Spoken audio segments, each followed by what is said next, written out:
여기 선교사님이 계시는데 선교의 얘기를 하는 게 번데기 앞에서 주름 잡는 것 같아서 좀 그렇지만 저도 선교 얘기를 좀 해볼게요. 제가 뭐 선교를 오래는 하지 않았지만 단기 선교를 좀 몇 번 갔다 왔는데 제가 장소는 얘기하지 않을게요. 좀 다운플레이 하는 것 같아갖고 그곳에 이제 도착했을 때 이제 몇 군데 갔었는데 도착했을 때 마주했던 그 마을의 경관을 아직도 잊을 수가 없습니다. 좋은 의미가 아니라 조금 나쁜 의미로 조금 인상이 깊었어요. 왜냐하면 뭔가 되게 황량하고 생기가 되게 없어 보였습니다. 마을 겉모습뿐만 아니라 사람들하고 그쪽 지역 사람들하고 이렇게 얘기를 하는데도 동일한 인상을 되게 드라이하다라는 그런 생각을 가졌습니다. 실제로 이제 그 지역 선교사님께서 이런 말씀을 해주시더라고요. 목사님, 그때 전도사예요. 전도사님, 정부에서 이제 지원도 나오고 그래서 먹고 사는 건 이 사람들 지장이 없어요. 다 잘 살아요. 근데 마땅히 할 게 없어갖고 도박, 알코올 혹은 마약에 중독된 사람들이 되게 많다고 하더라고요. 그러니까 무엇인가 이제 근본적으로 기쁨을 줄 수 있는 어떤 그런 여건이 마련되지 않는 그런 지역이었습니다. 사실 그 당시에는 그 사람들이 되게 안타깝게 느껴졌어요. 불쌍하다. 우리는 안 그런데 그때는. 근데 사실 제가 거기 선교지를 떠나와서 제 삶을 돌아보고 주변 사람들 이렇게 살아가는 거 쭉 보고 소위 더 괜찮은데 사는 사람들을 관찰하면서 깨달은 것은 정신적으로 또 영적으로 우리 또한 뭐 그렇게 다른 상황에 놓인 것 같지가 않더라고요. 일자리도 있고 먹고 사는 것 일하면 먹을 수 있잖아요. 굶지는 않으니까 그렇게 살고 있고 주변 환경이 괜찮은데 그 사람들보다 언제나 활력과 기쁨을 받는 게 아닌 것 같아요. 그런 상황 속에서 주변을 둘러보면 심지어 우리 스스로만 보더라도 무기력하거나 우울해하거나 분노에 차 있는 사람들을 쉽게 찾아볼 수가 있습니다. 참 안타까운 것은 말이죠. 예수님을 믿고 따르는 저를 포함한 여러 사람들에게서조차 이러한 모습들이 종종 보인다는 것이에요. 원래 예수님 말씀대로라면 믿는 사람들은 이러한 상황에서 자유로울 수 있어야 합니다. 요한복음 15장 11절에서 예수님은 이런 말씀을 하셨어요. 우리 한번 다시 다 같이 읽어보실까요? 시작. 내가 이것을 너희에게 이름은 내 기쁨이 너희 안에 있어 너희 기쁨을 충만하게 하려 함이라. 아멘. 그러니까 기쁨의 근원 되시는 예수님이 우리 마음속에서 계속 기쁨을 공급하실 것이다 라는 그런 말씀이자 약속입니다. 근데 우리 삶을 천천히 돌아보면 기쁨의 순간이라고 할 만한 것이 되게 제한적인 것 같아요. 뭔가 진짜 원하는 것들, 갖고 싶은 것들 손에 이렇게 탁 쥐었을 때 그때 정도 기뻐하는 것 같아요. 막 계획하고 야 이거 했어. 순수하게 예수님 때문에 기뻐하는 순간들은 사실 좀 적은 것 같아요. 제 고백이기도 합니다. 그럼 도대체 왜 이런 일이 생길까요? 또 어떻게 하면 영적이고 정신적인 강건함의 근원인 예수 그리스도가 우리 삶에서 어떤 그런 큰 능력을 발휘할 수 있게 되실 것일까요? 이에 대해 생각할 수 있는 여러 답변들이 있겠지만 오늘은 특별히 예레미야의 말씀을 통해서 한 가지를 생각해 보고자 합니다. 여러분들 예레미야 들어보셨나요? 그 이름? 역시 집사님 다 아시죠? 예레미야가 누군지 잠깐 얘기해 줄 수 있어요? 이렇게 알겠습니다. 영화에서 봤어요. 뭐 미국 이름도 많잖아요. 제레마야라는 이름, 사람 이름도 많고 다 여기서 이제 기원이 된 건데, 선지자였어요. 구약 시대 선지자였고 예레미야서를 쭉 읽다 보면 내용이 거의 일관돼요. 무슨 내용이냐면 경고입니다. 힘의 근원이 되시는 하나님이 이스라엘을 떠났고 이제 너네들 멸망할 거야 라는 그런 얘기를 이 예레미야가 하나님께서 받고 막 얘기해 준 글을 기록한 것이 예레미야서입니다. 그런데 말이죠, 이 경고는 이스라엘 사람들이 미워해서 하는 경고가 아니라 싫어갖고 때리려고 그렇게 한 경고가 아니었습니다. 그것보다는 어떻게든 이렇게 경고를 해서라도 잘 다독여서 제대로 몰아가기 위해서, 제대로 고치기 위해서 이런 경고를 하셨어요. 그래서 우리가 예레미야서 중간중간을 보면 경고와 더불어 그 해결책의 말씀도 이렇게 주고 계십니다. 오늘 본문 말씀이 그 해결책의 말씀, 그 어떻게 하면 이 하나님의 분노를 해결할 수 있는지에 대해서 이렇게 얘기를 해요. 뭐라고 얘기하냐면 너희 묵은 땅을 갈고 가시덤불에 파종하지 말라 라고 이렇게 평가를 하고 얘기를 합니다.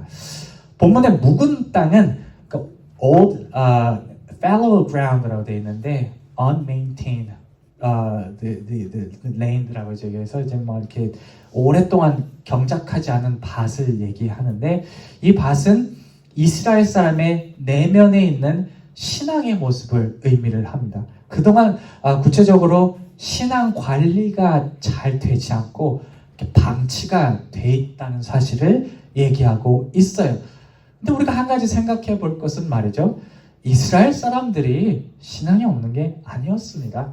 자기들 하나님의 백성이라는 그런 정체성, 이진적 역사 가운데 한 번도 없고요.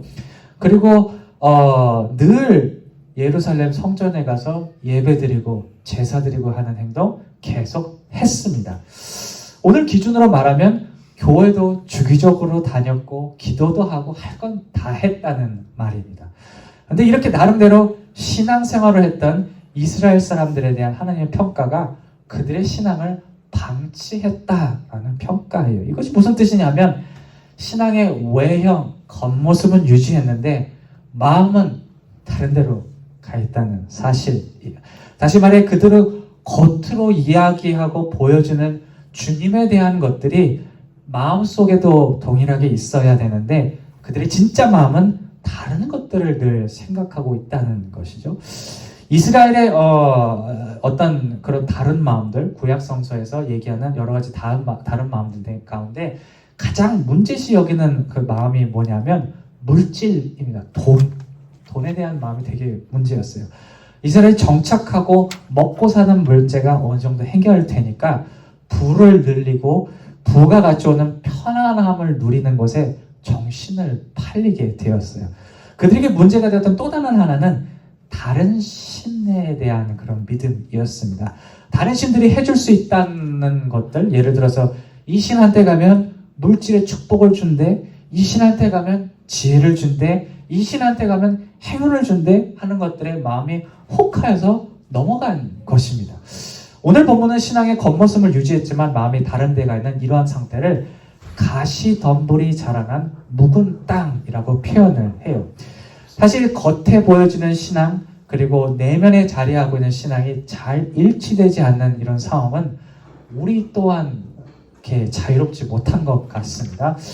우리가 믿는 사람으로서 요구되는 기본적인 것들을 다 행하기는 하는데 우리의 마음은 자꾸 주님이 하는 것들을 따라가는 거예요. 다시 말해 우리의 여러 욕망들, 욕구들이 향하는 곳으로 우리 마음이 이렇게 질질질 이렇게 끌려가는 것입니다. 제가 한국에 있을 때 이런 얘기를 들은 적이 있어요. 교회 오래 다니시는 분들이 점을 보러 다니신대요. 점집에 다니신대요. 그런 분들 꽤 있대요. 그래서 저는 처음에는 에이 그럴 리가 있겠습니까? 이렇게 얘기를 했는데 이런 얘기를 하시는 분이 한두 분이 아닌 거예요. 그래서 사실인가 보다. 제가 직접 보지는 못했는데 사실인가 보다 이렇게 생각을 하게 됐어요. 만약 이것이 사실이라면 이런 분들의 상태가 바로 묵은 땅과 같은 신앙을 가지고 있다라고 말할 수가 있을 것입니다. 신앙에 요구되는 것을 지키기는 하는데 그들의 마음은 주님을 위한 것이 아니라 어떤 자기가 갖고 있는 호기심 아니면 불안감을 달래줄 만한 것들을 찾는데 혈안이 되는 쫓아가는 것이에요. 오늘 본문은 이러한 마음의 상태에 대해서 이렇게 얘기를 합니다. 다 갈아 엎어서 그 땅에 자라난 것 가시덤불 다 없애버리고 거기에다 씨앗을 심으라. 무슨 말이냐면 주님이 아닌 것들에 대한 우리의 관심을 완전히 없애버리고 주님께 초점을 맞추라고. 어려울 게 아니에요. 되게 간단하고 기본적인 것입니다. 근데 이 말씀은 말이죠. 일회적인 회개가 아니에요. 그러니까 주님 제가 이렇게 해서 잘못했어요, 용서해 주세요 하고 끝날 문제가 아니라 주님이 아닌 것들을 향하는 관심과 행동을 완전히 갖다가 버리라는 것입니다. 그 다음 절에는 여기에 대해서 이렇게 얘기해요. 마음에 가죽을 벤다 라고 이렇게 얘기를 하는데 무슨 얘기냐면 우리 마음에 온전한 변화가 있을 때야만 비로소 우리가 주님의 영역 안으로 들어갈 수 있다는 것입니다. 예수님의 능력이 우리 삶에 온전히 드러날 때, 그러니까 우리가 처음에 얘기한 예수님의 기쁨, 감사, 평안이 우리 삶에 진정한 영향을 미치기 시작할 때는 예수님이 아닌 것에 대한 관심을 우리가 완전히 갈아엎을 때라는 것을 오늘 본문은 우리에게 얘기하고 있는 것입니다. 오늘 본문이 우리의 마음에 대해서 농사의 이미지를 사용하거든요. 이렇게 밭을 갈고 씨를 뿌리라는 이 농사의 이미지를 사용하면서 얘기하는 한 가지 더는 우리의 노력이 단지 갈아엎는 것으로 끝나서는 안 된다는 것이에요. 원래 밭에 제가 연초에 그 토마토를 심었거든요. 커스코에서 사갖고. 근데 이 토마토가 조금 크니까 이렇게 다 이렇게 엎어지는 거예요. 다 엎어져서 토마토가 땅바닥에서 호박처럼 이렇게 자라서 다 썩어버렸어요. 그러니까 느낀 게 뭐냐면 이게 농사 일이라는 게 그냥 이렇게 신나서 되는 게 아니구나. 처음부터 봄부터 가을까지 이것도 세워주고 뭐 솎아줄 거 있으면 솎아주기도 하고 그래야 되는 것처럼 똑같은 거예요. 이 농사 우리의 마음도 갈아엎는다고 끝나는 게 아닙니다. 갈아엎고 그것을 계속해서 관리를 해줄 때야 어떤 열매를 맺을 수 있다는 사실을 우리는 기억해야 할 것이에요. 여러분은 바울 선생님이 고린도전서에서 이런 고백을 한 적이 있어요.